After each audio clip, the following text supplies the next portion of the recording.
I'm here as someone who in my own life was blessed with a public school education. My brother Joaquin and I grew up in the Edgewood and the SAISD independent school districts. We had the opportunity to graduate from high school and then go on and graduate from college and graduate from law school and come back home to Texas and become attorneys and become public servants and to live out our American dream.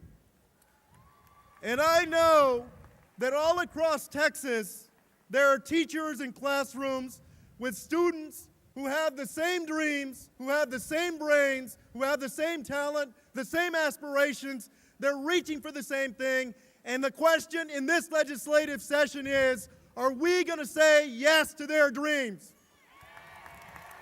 Are we going to say yes to their dreams?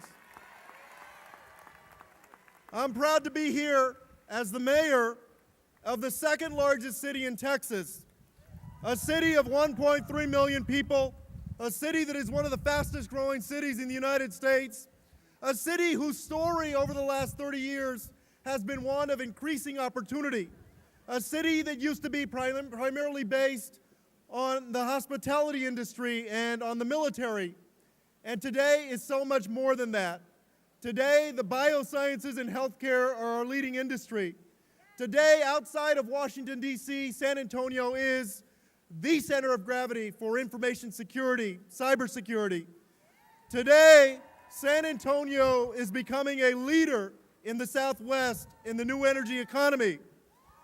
Today, the dreams of San Antonio are more hitched than ever to our ability to produce a well-educated, well-trained workforce for the future.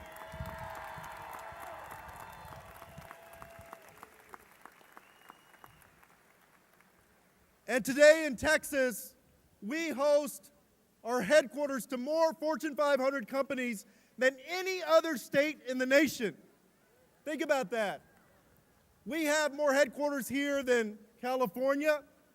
We have more headquarters here than New York, than Illinois. But we also know that we live in a 21st century where the United States is in a global competition for opportunity. And brain power is the new currency of success. Those countries that create it will succeed. Those countries that don't create enough of it will become second-tier nations.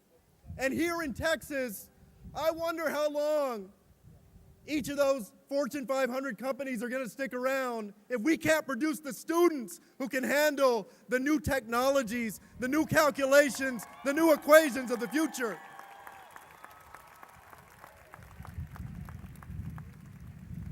The good news is that we have a choice during this legislative session. These legislators and the governor have a very clear choice. There was a structural deficit to funding our schools that they voted on and selected in 2006, and now it is time for them to undo that deficit.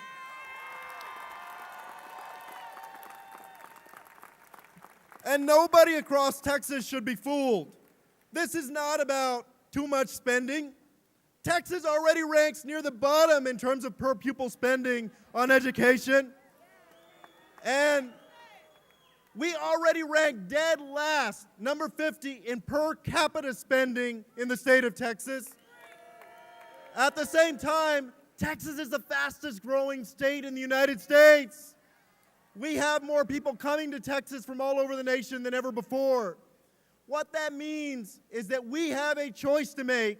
We can choose to invest in the future or choose to close our eyes and make bad decisions. I choose to invest in the future.